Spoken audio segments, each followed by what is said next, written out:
Hi everybody, I just wanted to talk to you a little bit about Gawain parts 3 and 4.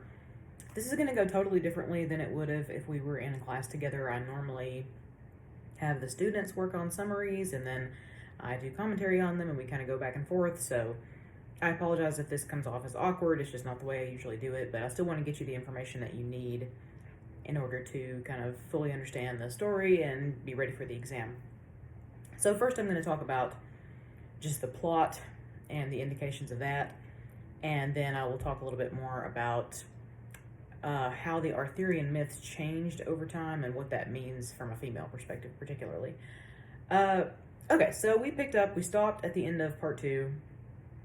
Gawain is in the castle of Bertiloc, and he knows that he's just very close to the Green Chapel, so he's going to stay there the next 3 days. They have set up a deal wherein they kind of have a sort of a bet or a wager wherein Bertiloc, the Lord, is going to go out hunting for 3 days, and he's going to bring Gawain part of what he catches each day. And Gawain has to give Bertiloc part of what he finds, or give him all of what he finds in his castle at the end of the 3 days. And I told you before that seemed a little bit suspect, because why would you ask for somebody to give you what's in your own house? Why wouldn't you know it's in your house? So Gawain should be picking up on the fact that maybe something's going on here. But again, he is also the type of person who just stepped up and took the challenge from the Green Knight to begin with, even though it was probably meant for Arthur. So he may just not be asking too many questions. He's a sweet guy. He's a sweetheart. The people in Camelot adore him and think that he's the most pure of the knights. It didn't say that he was the smartest, but it just said he was the most pure. So Bertiloc, goes out hunting each day, and each day they hunt something different. And they hunt deer one day, and they hunt boar another day, and the boar is much more aggressive. And then on the third day, they hunt the fox, which we'll talk about more here in a minute. If you noticed that there was perhaps an alarming amount of time spent on the cleaning and the gutting of the deer, that used to be a way that you could prove your masculinity to women. Like nowadays, if you see a guy like mowing the lawn or chopping firewood or revving his lifted truck down Oak Ridge Highway, back then it was, ooh, look at him clean that deer, which, nowadays probably most women would be like, I can just live without seeing that. I could just go my whole life and not have that information about how that process works. But back then it was a marker for masculinity, so guys would enjoy bringing in the kill and kind of showing it off to their ladies, how they could kind of butcher it and cut it up, because they were very particular about, not wasting parts. So while Bertiloc and his people are out hunting the deer, Bertiloc's wife sneaks into Gawain's room while he is naked, and I have a little picture here. This is super high-tech, really, really high-tech stuff that I'm doing here, because I don't know how to actually edit video, but that's an actual medieval era illustration of Gawain and the Green Knight, of the wife coming in. He is naked under the covers. So this is an extremely awkward scenario for him. Imagine being over at somebody's house and you're sleeping naked in your room because you don't think anybody's going to come in there, and the person's wife comes in and starts hitting on you. Doesn't even give you a chance to get clothes on. That's effectively what happens. She starts flirting with him, and he is immediately caught in this catch-22 that we talked about last week of all these different laws and all these different rules he's supposed to obey. So he's supposed to be chivalrous, but there's also the laws of courtly love. And so he's not supposed to deny the command of a lady ever, but he's also supposed to be chaste and not break up a family. And why would he want to enter a courtly love relationship with somebody when he thinks he's going to die in 3 days? So she keeps asking for physical things from him. She's essentially she's wanting to go to home base. She's wanting all of it. But that's over the line for courtly love. And so he's giving her these kisses to kind of give her just enough of what she wants without seemingly going over the line. But he is really stuck and really kind of walking a tightrope here.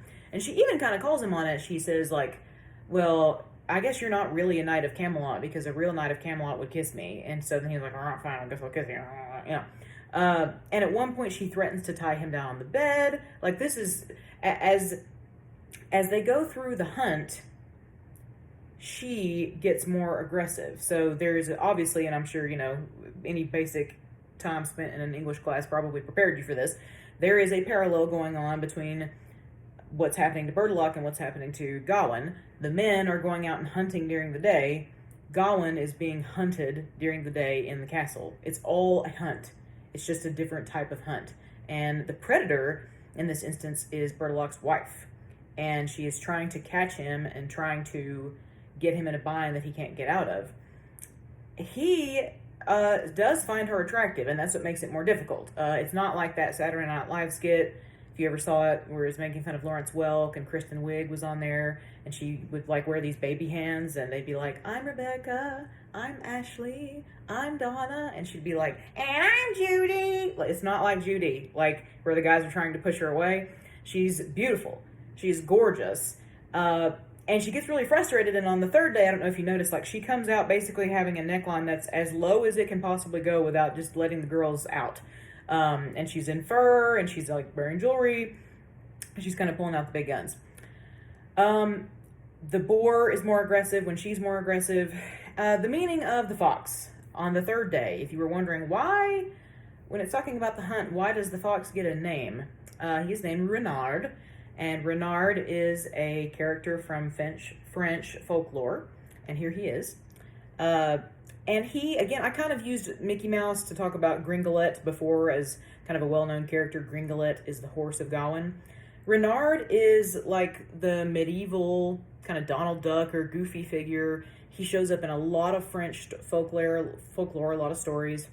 And he is kind of similar to like Loki, or to the coyote stories from Native American lore. He's kind of a trickster. He's always clever. He's always trying to beat people and get around them. Sort of a roadrunner, beat type of guy.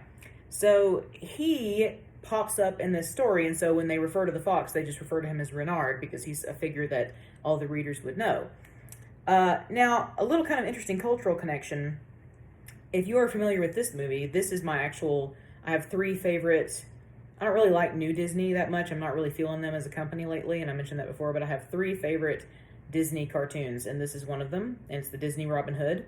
If you've ever wondered, like, why did they make Robin Hood a fox? Well, it's because Walt was originally preparing a movie about Renard. That was the goal. That was the intention. And he was like, let's make a Renard movie. And they already had all the character designs and kind of cells made up.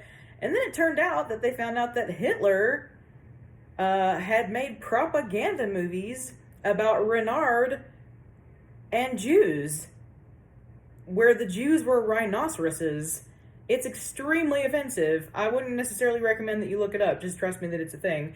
So obviously, I mean, even though Walt Disney didn't have a great reputation himself, he was like, we can't do that. So all of a sudden it's going to be a Robin Hood film because we don't want to make this movie that people associate with Hitler.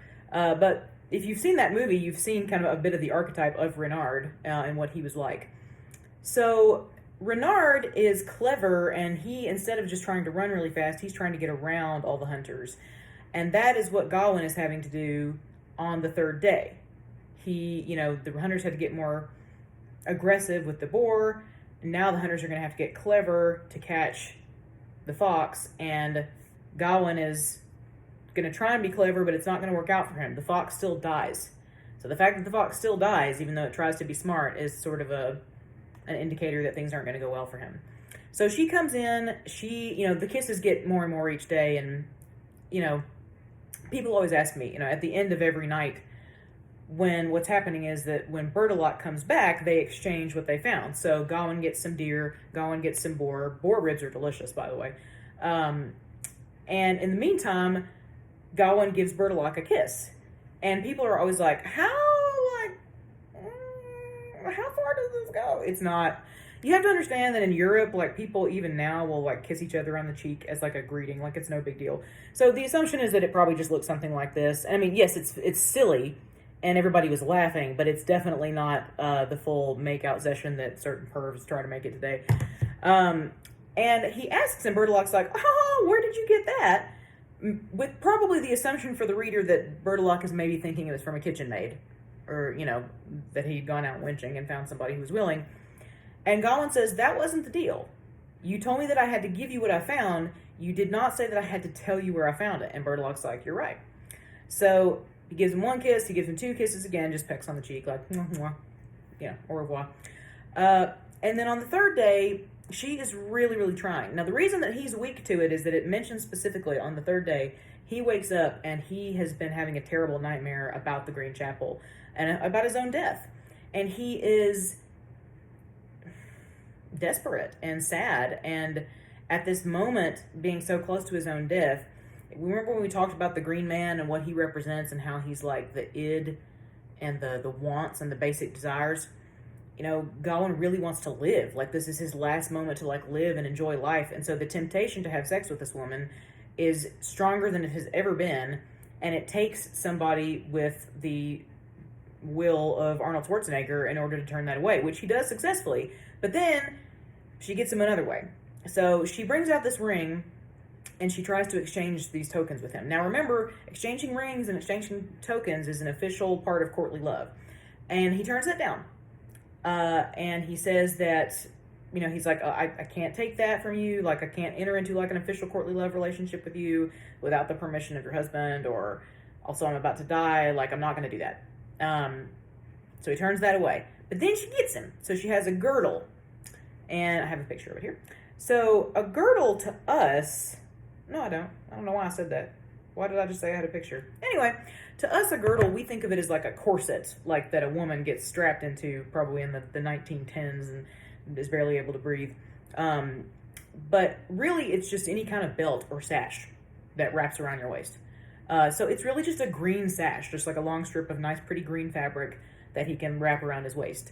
Sort of like a cummerbund, but it'll have like edges that hang down on the side. So it's just a belt, a little bit thicker. And she's like, oh, but I have this belt for you. And he's like, no, I'm not taking anything from you, woman. But she's like, oh, but you need to like listen to me, because this belt is like magic and it will protect you and it will keep you alive. And then that is where she gets him, because he's able to turn down the lust, but the most powerful, most basic urge that we have is the urge to stay alive. And he can't turn that away. And so he takes it. And there's actually a quote, if I can find it, from the moment that he takes it from her. Then he indulged her entreaties and suffered her to speak. And she pressed the girdle on him and offered it to him eagerly. And he accepted it. And she gave it him with a good will, and besought him for her sake never to discover it, but to conceal it loyally from her lord. The man agreed that never person should know it indeed, but they twain. Twain is two. Full oft he thanked her. And this actually was on... this was on the quiz question. One of the questions, the first question was a short answer, and it said, immediately after he gets the green sash on the third day, and when he says goodbye to Bertoloc's wife, where does he go? And a lot of people miss this. A lot of people don't remember. And this is an important indicator. He goes straight to a priest. There is a priest in the castle. Before he does anything else, he goes to mass, he goes to that priest, and it says he confesses his sins, and he gets shriven. And that is how we know that he feels bad. We know that he knows that he's done wrong, because he has to go confess it before he goes to meet the Green Knight. It's not that he took the girdle, it's that in medieval times your word was your bond. And if you made a promise, you had to stick through that or you were nothing. They were really, really serious about that. Which is why Beowulf spends a lot of time on those formal boasts and thinking about what he's really going to say, because your word is your bond. You have to be able to talk the talk and walk the walk, but if you don't walk the walk after you've talked the talk, then you're nothing, you're nobody. So she makes him promise that he is not going to tell Bertoloc about it, and so he already knows that he is breaking the promise that he made to Bertoloc. Even though it seems kind of silly and even though it seems kind of stupid, as a knight of Camelot, as a representative of Arthur, he made a promise, whatever I find here, I will give to you. And he knows that he's not going to keep that promise. So actually from this point onward, regardless of everything else that happens with the Green Knight, Gawain has already lost. And it's stupid because it's a game that nobody can win. It is a game that is set up to be a failure, and it really wasn't, as you know, it wasn't even directed at him. It was directed to Arthur. He just happened to step up and fall on that grenade for Arthur. But that is the answer to the quiz question, is that he goes to see the priest immediately after getting that girdle. And sure enough, that night with Bertoloc, he gives Bertoloc the 3 kisses, but he does not give him the sash. So in the meantime, he goes to bed, he gets up. Some kind of orderly or servant goes with him to take him to the Green Chapel. Knowing what we know now, this was probably also just Bertilak in disguise through magic, or maybe it could have been Morgan.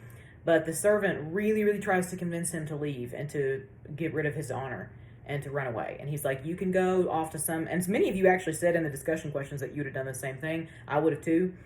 They said, you can go to some foreign country and never be seen here again, and I'll just tell people that you died. You know, just go. Just get out. Ostensibly, he's trying to do him a favor. And good old Gawain says, no, I've got to stick to this. I've got to go. And he doesn't back out. So he goes to the Green Chapel. Another question was, I have another picture of this, was about what is the Green Chapel? And it's kind of a joke that it's been called a chapel this whole time, because it's really just like a barrow. It's almost exactly like in Beowulf, the barrow that the dragon is living in, or like what we would call an Indian mound. It's just kind of this little cave or burial mound inside a hill, and it talks about him stepping out of it. And as Gawain goes up to where the Green Chapel is, he can hear the grinding of this giant man grinding this huge Danish battle axe that he has. So it's just this super intimidating moment. And so as a reader, you're like, okay, I mean, here we are, what's going to happen? And you pretty much think that it's going to be over for Gawain. So everything in the story happens in threes. Everything in many stories during this time happened in threes. The rule of three, it's a good number. So he tries to hit Gawain, but he stops. Nothing happens. Tries to hit him again. Nothing happens. At one point, Gawain flinches. The Green Knight makes fun of him. Gawain starts to get really irritated, and he's just like, if you're going to do it, do it. So then finally, the third time, the axe comes down, and it just lightly cuts the neck. So it does wound him, but it doesn't actually soak into muscle or anything. It just kind of cuts the skin to where he bleeds a little bit. And that's it. And then Gawain is real mad, and he like hops up ready to fight, and he's like, all right, here we go, you know, because he feels like he's just been toyed with this whole time. And Bertilak is just laughing at him, and he's like, dude, calm down. And suddenly it kind of comes out of his mouth that this entire thing was a setup. That Bertilak and the Green Knight are the same person. They have been the same person the entire time. Strictly speaking, the Green Knight is not real, but he is a product of illusion and magic. And weirdly, the crazy part is that Bertilak's wife was acting on her husband's orders this entire time. He was cucking himself. So you kind of have to like wonder, how far would she have gone with this? Like, if Gawain had been like, yeah, would she have just gone along with it, or would she have been like, okay, actually this was hey, you're on Candid Candor, or you're being punked, you know, would she have stopped? I really don't know the answer to that. But the entire time that she was trying to seduce Gawain, she was on her husband's orders doing what he told her to do to try and test Gawain. And here is another quote from that moment. I can put it out here. So, Bertilak de hot desert, I am called in this land. Bertilak of the high plain, sorry for the incredible camera work that's happening here. Through the might of Morgan Le Fay, who dwells in my house. She has acquired deep learning, hard-won skill, many of the masteries of Merlin, for she has at times dealt in rare magic with that renowned clerk, who knows all your knights at home. Morgan the goddess is therefore her name. No person is so haughty but she can tame him. She sent me in this wise, or in this way, to your rich hall, which is Camelot, to assay its pride, and try if it were true that circulates about the great renown of the Round Table. So, we have not heard Morgan Le Fay's name this entire story. She's just sort of popping up here at the end, which is why, if you read it, hopefully, I gave you that plot background PowerPoint that talks about the background story for this. Morgan Le Fay is the little girl whose mom got essentially raped, whose mom died giving birth to Arthur, and later, in order to get her revenge, studies under Merlin to be a sorceress, and kind of comes up with all of this. Now, we can talk about her motivations in a minute for why she wanted to do that. Gawain does not take this well, and ironically, even though, you know, he has been through so much, and he has been very patient and very sweet and just trying his pea-picking best, This moment at the end is when he actually kind of cracks, and this is the least knightly moment that he has, and because he refuses to take responsibility for anything himself, and he kind of relies on a tired old trope. So Birdlock is just laughing at him the whole time. He's just like, hey, this was just all a setup to make Camelot look bad. You just kind of got caught in the middle of it. You know, Morgan, by the way, is also your aunt. You should just come back to the house and just have fun. Gawain is extremely afraid, and I would be as well, and has no desire to go back there and have fun with them. But this is what he says. But it is no wonder that a fool should rave, and through the wiles of women be won to sorrow. For so as was Adam beguiled by one, and Solomon by many indeed. Remember, Solomon in the Bible had like 990-something wives. I don't know. Beth and Vanna, Mickey, you can probably help me with this. And then got led astray by them. And Samson also, Delilah dealt him his weird. Remember, Delilah cut off his hair. And David thereafter was deceived by Bathsheba, who suffered much sorrow. The thing I think is interesting about that is that he blames Bathsheba for what happened with David, when literally all Bathsheba did was go up and take a bath on her roof, where she didn't think anybody would be able to see her. And like David saw her and lusted after her and was like, get me that, I want that off the menu, and like had her husband killed. So how Bathsheba is supposed to be at fault for any of that, I do not know, but it's interesting. Since these men were plagued by their wiles, it were a huge gain to love them well and believe them not. Basically, it would be best if you could love women and never believe a single word that comes out of their mouth. If a person but could, for these men were of old the best and the most fortunate, excellent above all others under the heavens, and all they were beguiled by women whom they had to do with. If I be now deceived, meseems I might be excused.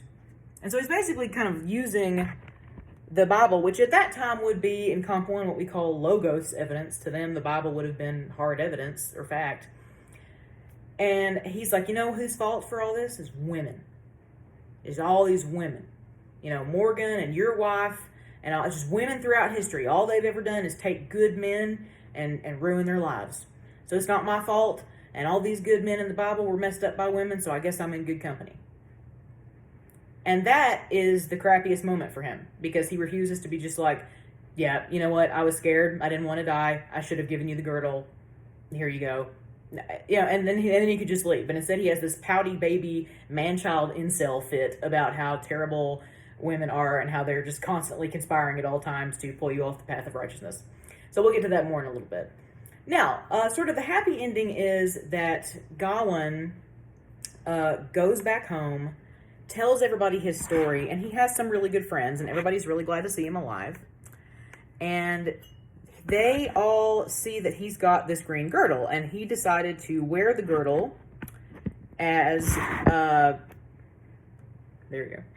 as a sign of his shame for having messed up. Therefore, you know, forever. He's like, oh, I'll wear this to fess up. After he has his baby fit, he's like, okay, I will wear this forever. But they're like, no, you shouldn't have to wear that alone for your shame. We're all going to wear it with you. And that way we'll be like bros, and we can all wear it together. And the very last line of the story probably made no sense to you because it was in French, and I can't pronounce French, so bear with me. But on y soit qui mal y pense, shame be to him who thinks evil of it, is what that last word means. Now, that last phrase is the motto of the Order of the Garter, who are an extremely prestigious order of knights that have been in English history for years and years and years. And that was their tagline. And it's where it came from is one of the Henrys, one of the old medieval kings, was dancing with his cousin.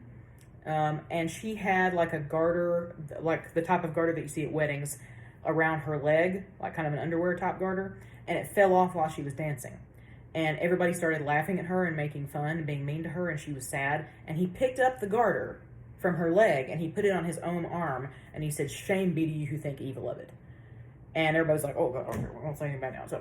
So he kind of stuck up for her and made sure that she didn't get made fun of, and that's where that line comes from.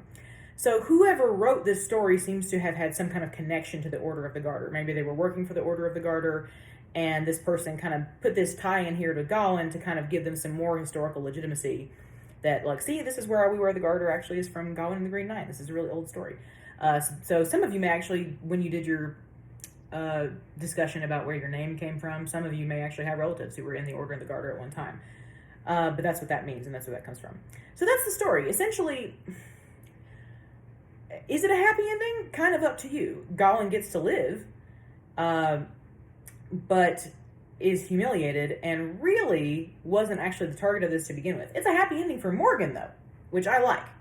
So Morgan, which I think is really interesting, I'll see if I can get another picture of her on here, is acting by the exact same principles that motivated people in the story of Beowulf, that motivated Grendel's mother. Here's one. First, she's usually depicted with, she's always, pretty much always depicted with dark hair. Wherein she wants to get some long overdue vengeance for the fact that Uther raped her mom, and Arthur was born, killed her, their entire area of Tintagel got taken over, and she sees a massive hypocrisy in Camelot. This is supposedly an area that is founded on, you know, the law and being upstanding moral citizens and chivalry and perfection. And number one, on a personal level, she feels that that is hypocritical because she's like, your entire existence comes from an act of violence. So it's not fair for you to act like God's gift to the law because of the way that you came about and the people that you disenfranchised.